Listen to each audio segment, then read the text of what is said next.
At some point, have you ever felt bad about taking the day off, eating your favorite food, or taking a little extra time to care for yourself? Or maybe people have told you you're selfish for putting your own needs first. Now it's time to talk about these feelings and look into the interesting place where self-love and what some might call selfishness meet.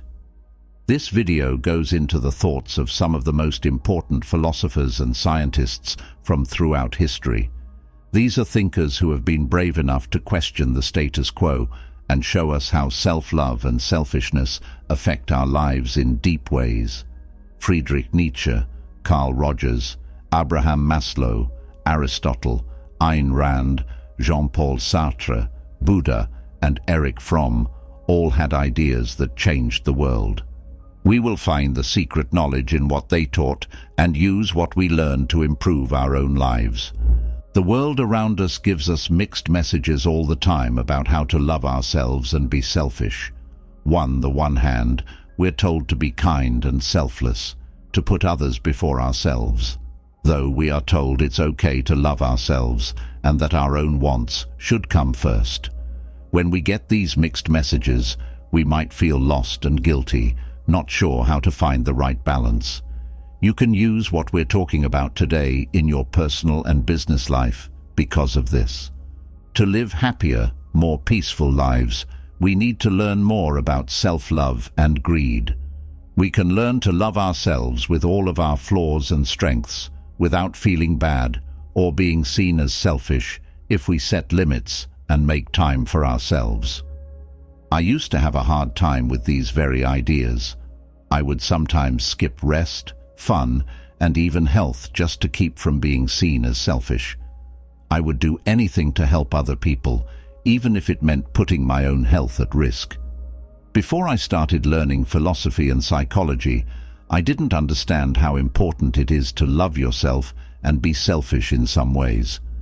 These lessons not only changed my personal life, but they also had a big effect on my work life, making me happier and more successful. I think this series has something useful to offer you, whether you're here out of interest, to grow as a person, or to learn things that will help you do better at work. We'll work together to dispel common myths, see things from different angles, and start a trip to learn more about ourselves and our place in the world. Self-love is more than just going to the spa or eating out at a nice restaurant, though those things can be a part of it. In fact, self-love is a much deeper and more meaningful idea. It means accepting ourselves completely, flaws and all. It's about recognizing our own worth and being kind and respectful to ourselves. Self-love isn't about being perfect. It's about being okay with how you are. It's about realizing that we're not perfect and that it's okay to mess up. It means showing ourselves the same kindness, understanding and patience that we show to other people. It's not vain or cocky to love yourself. It means recognizing our humanity, our unique mix of strengths and flaws, and appreciating ourselves just the way we are. To love ourselves, we must also take care of our physical, mental, and social health. It's about setting limits, taking care of ourselves, following our hobbies, and putting our wants first. It's about taking care of our bodies, keeping our heads active, and keeping our souls healthy. What does this have to do with being selfish? Now we'll talk about the next word, selfishness. Most of the time, it means something bad.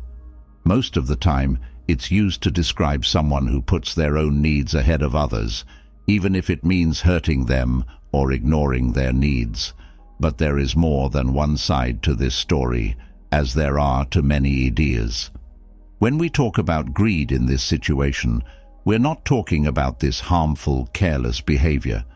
This time, we're talking about a better, healthy kind of selfishness, one in which we make choices that are good for our own well-being, even if they don't always go along with what other people want. This is the kind of selfishness that lets us say no when we're too busy, follow our dreams even if they go against social rules, and put ourselves first even if it seems like a luxury. Although we understand that other people have needs that are important, we also know that our own needs are important. Being selfish and loving yourself might seem like they have a difficult relationship, but they do. So, we have to be a little selfish if we want to really love ourselves. We have to be ready to put our own needs first, set limits, and make decisions that are good for our health and happiness. And in order to be positively greedy, we must first see how valuable we are, which means we must love ourselves. Self-love and a good amount of ego go hand in hand. They are like two parts of the same coin. Both are important for our health and growth. We can handle life with strength, confidence, and inner peace because self-love and selfishness work together in a powerful way. But how did these kinds of ideas come about? How have they changed over time? And how do they fit into the big picture of psychological and philosophical thought? As we watch this movie, we'll look into these and other questions, looking at them from the interesting points of view of different thinkers and scientists, and finding the deep insights they offer. Remember that this is not meant to promote ego in the bad sense, where people ignore others and hurt them. We want to show you how to have a healthy, balanced sense of self that lets you stand up for your needs, know how valuable you are, and still care about and respect the people around you. Why it's important to love yourself for mental health. This is the start of our discussion on self-love and healthy greed.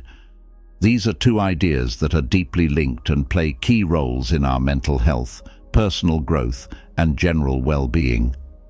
To understand why loving yourself is so important for mental health, we need to look at biology, psychology, and how people act. There is a direct link between how we see ourselves and our mental health that has been known for decades by psychologists and experts. Let's picture gardens in our heads. Now, you would think that a yard full of love, happiness, and care would grow well. Similarly, our brains can grow when they are filled with self-love. The weeds of self-doubt, self-criticism, and negative self-talk can poison our mental soil and cause anxiety, sadness, and other mental health problems. Self-love is like a natural defense against these things. When we love ourselves, we give our feelings and situations value. We let ourselves feel what we need to, and that our feelings are important.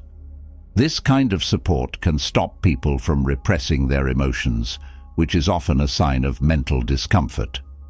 Self-love gives us the courage to deal with life's problems head-on. We don't have to break down when things get tough or stress us out. Instead, we can stand tall, knowing that we can and should get through these problems. Being resilient is important for keeping your mental health in good shape and dealing with the ups and downs of life. What does good greed have to do with this, though? If self-love is the dirt that our mental garden grows in, then healthy greed is the act of taking care of that garden and making sure it gets the food it needs. When we are selfish in a healthy way, we know what we need and do what we can to get it. Despite our busy lives, it's about making time for ourselves, putting our health first, and not being afraid to set limits. By putting our needs first, we can learn more about ourselves, improve our skills, and follow our hobbies, which leads to personal growth. Also, being healthy selfish teaches us the importance of saying no to overcommitting, making others happy, and overextending ourselves. A lot of us fall into these traps, and it hurts our mental and emotional health. It's good to be selfish, and learning to say no to things that drain us is an important part of growing as a person. Self-love and healthy greed work together to make a powerful force that helps us live a peaceful, happy, and full life. They keep our minds in balance, help us grow as people, and give us the confidence and strength to face life's challenges. Loving ourselves builds a mental garden that is good for having good feelings, high self-esteem, and staying strong. We take care of this plant by being greedy in a healthy way, giving it the love, attention, and food it needs to grow. Together, These ideas help us live a life where we can stand tall, not moved by the winds of outside support or reinforcement, but firmly grounded in self-love and respect. Finally, we can find a balance where we can meet our own wants while also caring about those of others. As we go on, we'll keep digging deeper into these ideas to find the wisdom that lies within them. We'll do this with the help of the deep thoughts of thinkers and psychologists whose lessons have shown us the way to healthy ego and self-love. We won't just learn about ideas, we'll also learn useful information that can change our lives. Let's go down this path with an open mind and a desire to learn. Rogers, Carl, the important philosopher. Carl Rogers is our first stop. Rogers is known as one of the founders of humanistic psychology, and his ideas have had a lasting impact on the field. Let's go inside his head and find out how he feels about loving yourself. Carl Rogers was a leader in his field. He was born in 1902. His focus on the individual human experience and self-actualization changed the way people thought about these things and went against the popular psychoanalysis and behaviorist views of the time. Rogers' method was person-centered, which means he focused on the good qualities and growing possibilities in each person. His work has a long impact on psychology, counseling, and psychotherapy because it is full of kindness and understanding. Rogers thought that people needed to feel total positive regard in order to reach a state of self-actualization, which is the best level of psychological growth and the point at which a person realizes their full potential. Rogers came up with this phrase to describe fully accepting and loving oneself, no matter what or who you are. Rogers' humanistic psychology sees it as the very essence of self-love. Unconditional is the most important word here. Rogers said that self-love shouldn't depend on how much you think you're worth. It shouldn't depend on how well you do in school, how well other people like you, or how well you follow social rules. Therefore, he pushed for self-love that isn't affected by these outside factors and is based on knowing and accepting one's own unique, innate worth. Rogers says that loving yourself is not a sign of ego or pride. It's not about thinking you're better than other people.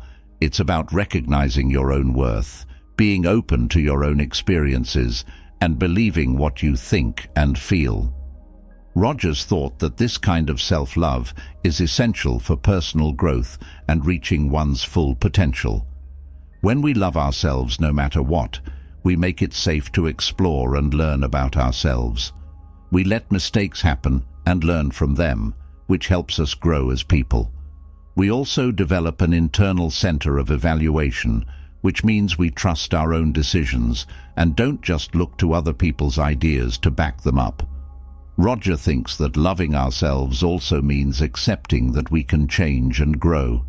It has to do with realizing that we are not fixed things, but are always changing. When we love ourselves in this way, we accept who we are right now and look forward to who we can become. Rogers' therapy was also based on the idea that a therapist's job was to create an atmosphere of truthfulness, understanding, and total positive respect so that their clients could love themselves and grow. He said that people automatically move toward better self-understanding, self-acceptance, and self-actualization when they are in such a setting. That shows Rogers' faith in the healing power of loving yourself. Rogers' view on self-love not only changed the way therapy is done, but it also has a lot to do with what we're talking about. His ideas give us a new way of looking at things. They encourage us to love ourselves no matter what, and they show us that loving ourselves can help us grow and become our best selves. Another important psychologist whose work we will now look at is Abraham Maslow. Like Carl Rogers, Maslow was a pioneer of humanistic psychology. Maslow's ideas about the order of wants and self-actualization give us a strong way to look at our conversation. The famous American psychologist Abraham Maslow was born in 1908 and made a big difference in the field with his humanistic method.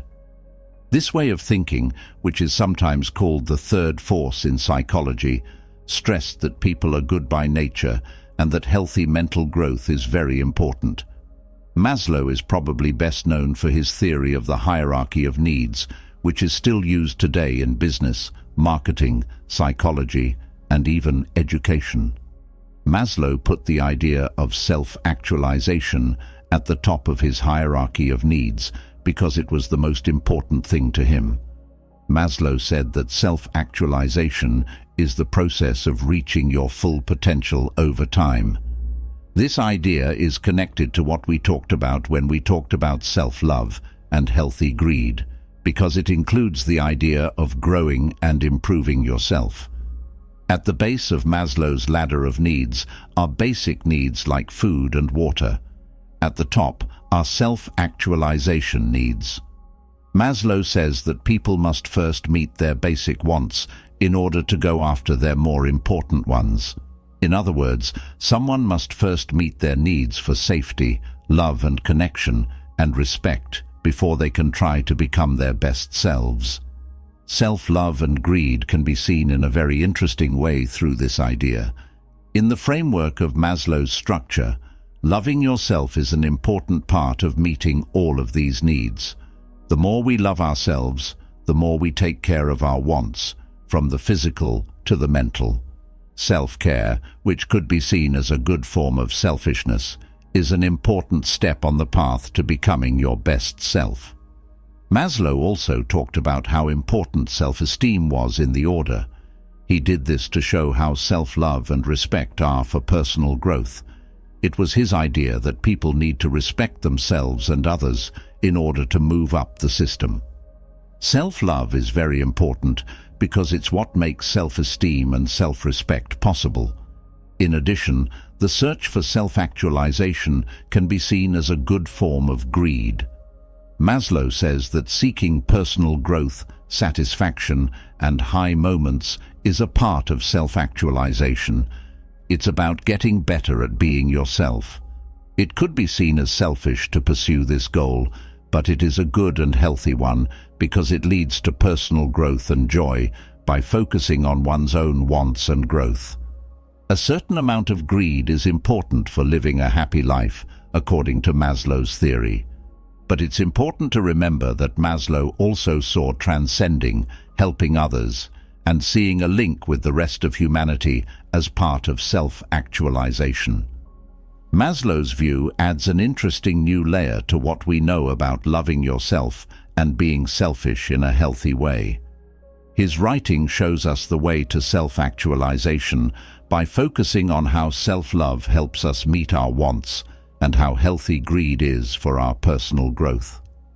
One of the most important thinkers in history, Aristotle, is now our subject as we look into the world of old knowledge. His wide-ranging work on everything from philosophy to ethics and politics has influenced thought for hundreds of years and can still teach us a lot about self-love and healthy greed. Aristotle was born in 384 BC. He studied under Plato and then taught Alexander the Great. He opened the Athens school Lyceum and taught there for more than 10 years. His work had a huge impact on Western thought and laid the groundwork for many later philosophical ideas and ways of doing things. Eudaimonia, which is often translated as happiness or flourishing, is one of the most important ideas in Aristotle's ethics. Aristotle said that eudaimonia is the most important thing in life and in thought. But it's not a short-lived state of pleasure or happiness. It's a permanent state of being that comes from living a good life and reaching your full potential. The idea of eudaimonia is closely linked to the ideas of self-love and reasonable self-interest.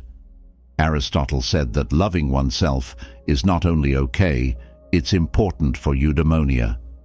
He thought that self-love wasn't about being selfish, but about wanting and working toward what is good for yourself.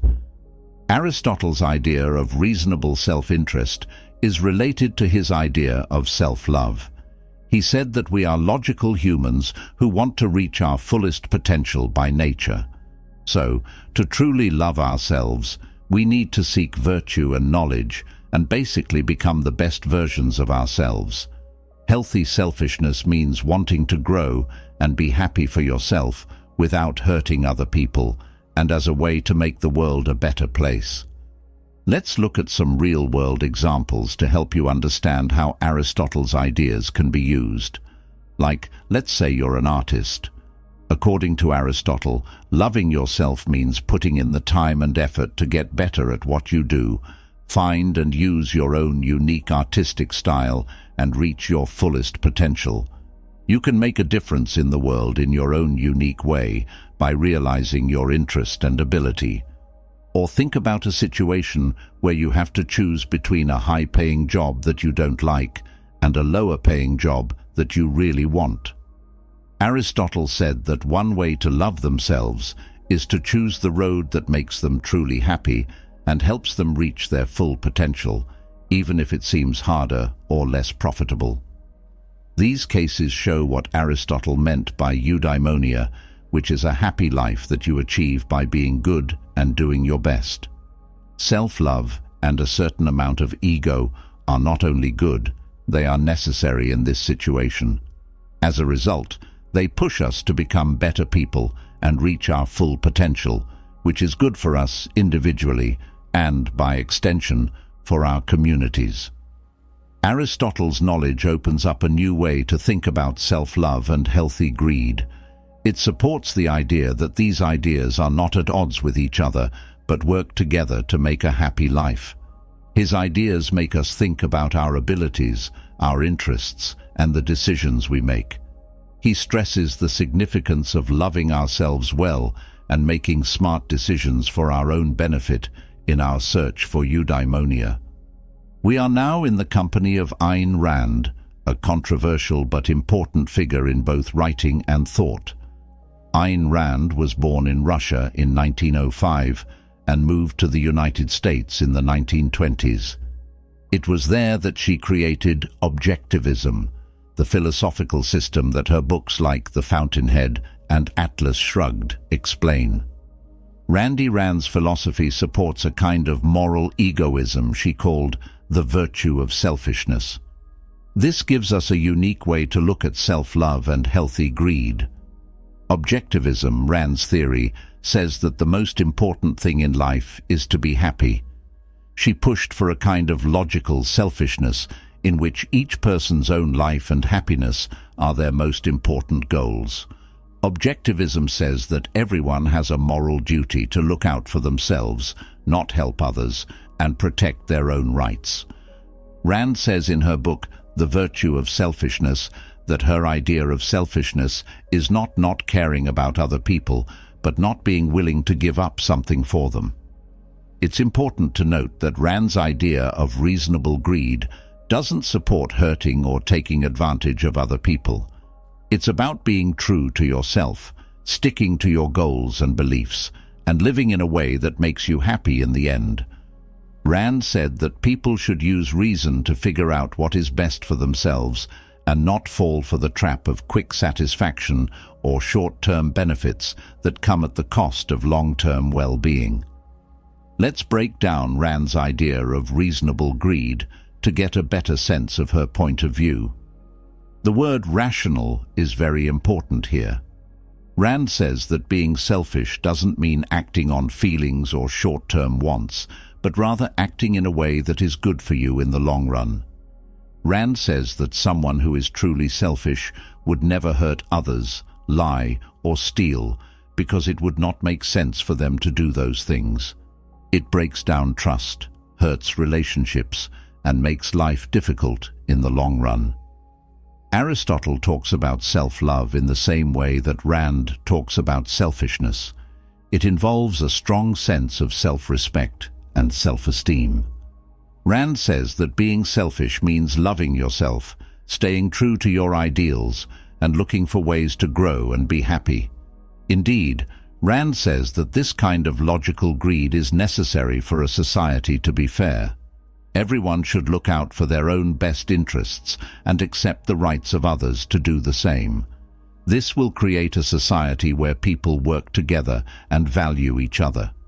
Rand thought that a world where everyone is rationally selfish would have free, happy people living together peacefully and respecting each other's rights. As we talk about self-love and healthy greed, Ayn Rand gives us a thought-provoking point of view. Her support for sensible selfishness goes against common sense and makes us think again about what selfishness means to us and how it affects our lives. It's a stark reminder of how important it is to live our lives in line with our ideals and our own best interests, and to understand the basic role this plays in our general health and happiness. There's no doubt that recognizing and supporting our own self-interest is a good thing, even if some people think her ideas are too extreme or just cold-hearted support for egocentrism. We not only find personal happiness by doing this, but we also help make society more honest, open, and, in the end, peaceful. Being wise.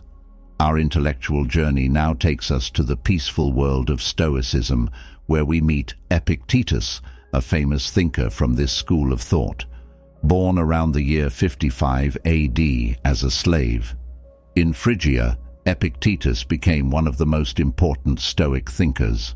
No matter how hard his early life was, his lessons have been useful for hundreds of years and are still relevant today. Stoicism is a way of thinking that says ethics, wisdom, and morals are the best ways to be happy. We may not be able to change what happens to us, but we can change how we react to it.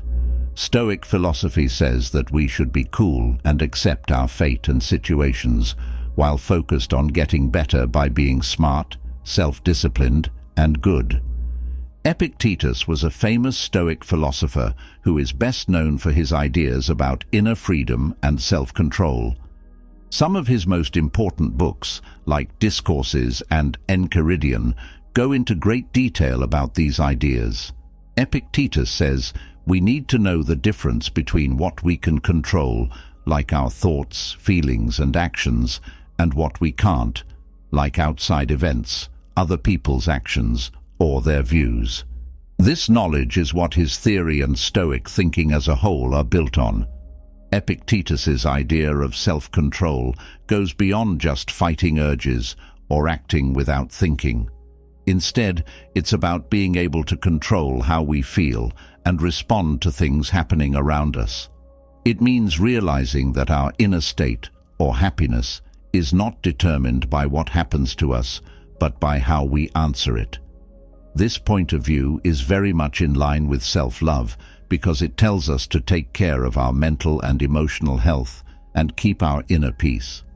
Self-care is very important in Stoicism because it stresses the need to stay calm, emotionally strong, and morally honest. Self-care and Stoicism are not just about relaxing or indulging, despite what most people think. It means keeping your mind, body, and soul in balance by doing things like meditating, reflecting, and taking care of your health. It also means developing our reason, controlling our feelings, and increasing our virtue, all of which are connected to loving yourself and acting in your own best interests. The lessons of Epictetus and Stoic thought are very similar to the ideas of loving yourself and looking out for your own best interests. He tells us to put our inner peace first, think clearly, and be decent. These are all kinds of self-love and self-interest. But the thought of keeping your self-control and personal freedom may be the most important thing that they have in common. This practice makes us more aware of how important it is to respect ourselves, know ourselves, and be responsible for our mental health. These are all important parts of loving ourselves and acting in our own best interests.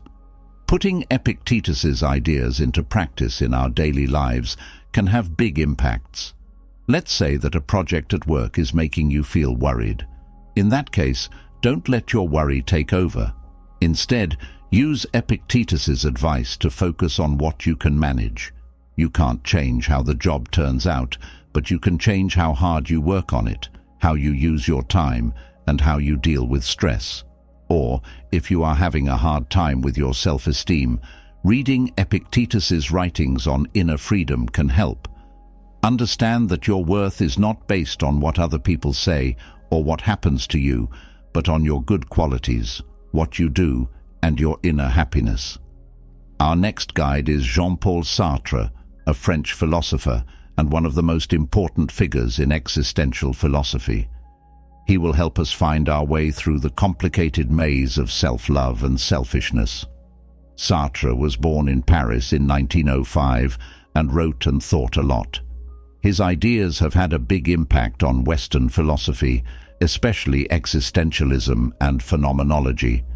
Existentialism, the philosophical movement that Sartre helped spread, is based on the idea that each person has a unique experience in a world that is either not caring about them or even unfriendly to them. People in this school of thought value freedom, choice, and responsibility. Existentialists believe that everyone has the power to give their life meaning. This power, while freeing, also comes with the heavy duty of choice. Sartre's famous philosophical idea is that existence precedes essence, which means that as people, we exist first, and then it is up to each of us to shape our essence or nature. At the heart of Sartre's idea of authenticity is this psychological freedom, living in a way that is true to yourself, regardless of what other people think or expect of you. Sartre thought that being real meant accepting this psychological freedom and being fully responsible for our actions, choices, and the results that come from them. Realizing that we write our own lives and can't put the blame on other people or outside events is what it's all about. In Sartre's words, man is condemned to be free because once thrown into the world, he is responsible for everything he does. There are interesting links between being real, loving yourself, and being selfish. Sartre's idea of authenticity is linked to self-love and healthy greed because it tells us to be true to ourselves and put our beliefs and values first. It's about being aware of what we want, owning the decisions we make, and living in line with who we really are. This is about liking yourself enough to live in a way that is true to who you are, even if that means going against what other people think is right. But Sartre's sincerity isn't about being self-centered and staring into space. It's about freedom and duty. It's not a reason to ignore other people or avoid doing what you need to do. Instead, it's a call to be real with our freedom and the choices it gives us. There is a small but important difference between this and greed. Being real means being aware of and acting on our wants, but it doesn't mean stepping on other people to get what we want. Think about your connections with other people to see how Sartre's idea of truthfulness can be used in real life. Being real means telling the truth about your needs and feelings, even if they're different from what your partner, friend, or family wants. It's about being brave enough to be yourself and not giving up your ideals or morals to make other people happy.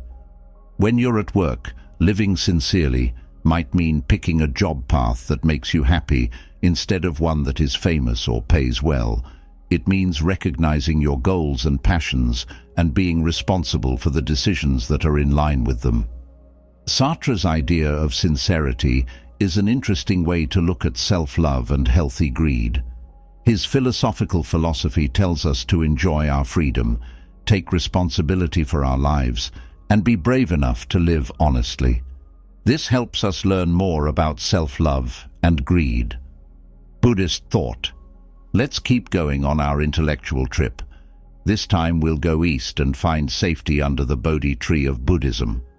Siddhartha Gautama, also known as the Buddha, taught this old theory in the 6th century BC. The Buddha's lessons have been passed down through the years and have helped millions of people around the world. The 4 noble truths are at the heart of Buddha's lessons. They explain what pain is, why it happens, how to stop it, and the way to do it.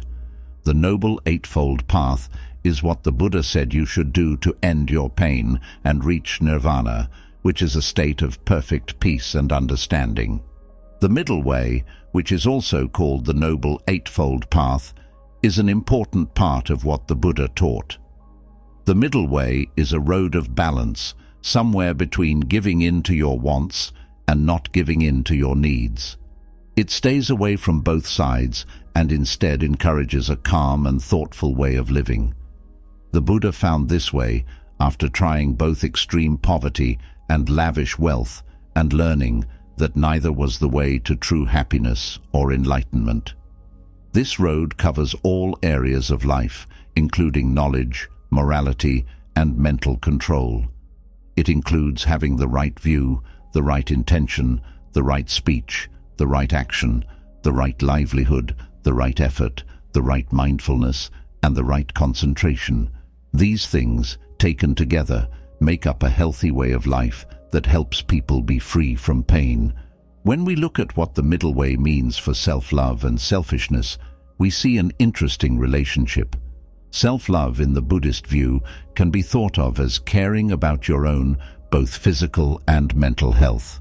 Developing healthy mental states and reducing unhealthy ones are part of it. Self-love is a good example of the middle way because it means taking care of yourself without going too far in the directions of vanity or self-neglect. However, Buddhism doesn't see selfishness as a bad thing in and of itself. Instead, it sees selfishness in bad forms, like greed, hate, and ignorance, as something to be avoided. People believe that these things cause pain and lead people away from the right road. Being selfish in a healthy way, like caring about your own health, is important in Buddhism because it helps you develop self-love and kindness, which are very important for living the middle way. Let's talk about meditation, which is an important part of Buddhist practice. One way to look at meditation is as a healthy form of self-love. You spend this time alone, focusing on yourself and developing a calm and aware state of mind. This practice is very much in line with the middle way because it promotes balance and stays away from extremes like focusing too much on others or not caring about anything at all. What does the middle way mean in real life? It can help us balance our personal and work lives so that we can meet our own needs without ignoring our duties to others. It can motivate us to live a healthy life, not giving in to physical pleasures too much or denying ourselves happiness and comfort. Because of this, it teaches us to be calm, accepting, and kind, not just to others, but also to ourselves. There is a fine line between loving yourself and being selfish, and the Buddha's middle way shows us how to walk that line. To avoid going too far in either direction, self-indulgence or self-denial, it tells us to love ourselves and have a good sense of self-interest. To learn more about our topic, we will look to the middle of the 20th century and the work of Erich Fromm, a German social psychologist, psychotherapist, economist, and liberal philosopher. Fromm was born in Frankfurt, Germany in 1900. His thoughts went beyond academia and gave us deep insights into love, society, and how people act. Fromm is best known for The Art of Loving, a book he wrote in 1956. In this important work, he shows love not as a feeling that can be changed by desire or outside factors, but as an art that needs to be honed and grown. Fromm says that to practice love, you need to be disciplined, focused, patient, and able to get past your selfishness. Most importantly, you need to be able to love yourself. According to Fromm, loving yourself is not the same as being narcissistic or conceited. Loving others and loving yourself are two sides of the same coin. They can't be separated. Fromm says that loving yourself means recognizing your worth and not hating yourself for your flaws. Loving yourself deeply is what makes it possible for other people to love you deeply. Fromm wrote, "In the experience of love lies the only answer to being human, lies sanity. He thought that a person's love for themselves and others was linked to their mental health. Love isn't possible without self-love, and self-love isn't possible without the love for others, he said. In real life, Fromm's idea of self-love tells us to keep a balance between caring for ourselves and caring for others. It means being aware of our own wants and needs, while also thinking about and considering the wants and needs of others. It disagrees with the idea that loving yourself is a selfish and self-centered thing to do. Instead, it sees love as something that includes everyone and goes beyond the self. Fromm's idea tells us to practice active listening, understanding, and mutual respect in all of our interactions, whether they are personal or professional. These qualities come from the love we have for ourselves and for others. It makes us patient, not just with other people, but also with ourselves as we go through life's difficulties. For personal growth and development, Fromm's idea tells us to accept our flaws and work on them without hating or being too hard on ourselves. Self-criticism and self-reflection are good things to do because they help us grow as people and learn more about ourselves. Fromm's view that loving yourself is an important part of loving others adds a new dimension to our knowledge of self-love and selfishness. His writings help us see that loving ourselves is not a selfish act, but an important step toward loving others and living a good life. As we look at self-love and selfishness from different philosophical and psychological points of view, we come across a mix of ideas that are all different but have some things in common. By contrasting and comparing these points of view, we can better understand their richness and variety, and it also helps us apply these ideas to our everyday lives. We saw that self-love and the idea of self-actualization go hand in hand, starting with Carl Rogers. Having a good view of yourself lets you fully explore your strengths and weaknesses. Abraham Maslow's order of needs brings up the idea of self-actualization again, stressing the importance of loving ourselves as a key part of reaching our fullest potential. The idea of eudaimonia by Aristotle, which means happiness through self-realization and the achievement of personal excellence, is related. On the other hand, Ayn Rand's objectivism presents the idea of rational greed, which says that the best moral goal is to pursue one's own self-interest in a logical way. This is different from Epictetus's Stoic view, which encourages self-control and inner freedom, striving for peace and virtue instead of instant pleasure. Existentialism by Jean-Paul Sartre pushes us to find what is truly real. It suggests that loving ourselves means accepting our freedom and being responsible for our actions. Buddha's middle way, on the other hand, shows us how to find a balance between self-denial and self-indulgence. It stresses the importance of being selfish and loving yourself at the same time. Erich Fromm brings these different points of view together by saying that loving ourselves is an art that is necessary for loving others. His work makes the point that liking yourself and loving others are connected. Even though they come from different times and places, these thinkers and scientists all agree on how important it is to love yourself and be selfish in a healthy way. Every one of them knows that loving yourself isn't a sign of ego or selfishness, but an important part of being healthy and living a full life. The idea of greed is also changed so that it is seen as a good way to take care of yourself and not as a sign of not caring about other people. When we think about how these points of view can be used in modern life, we can learn a lot.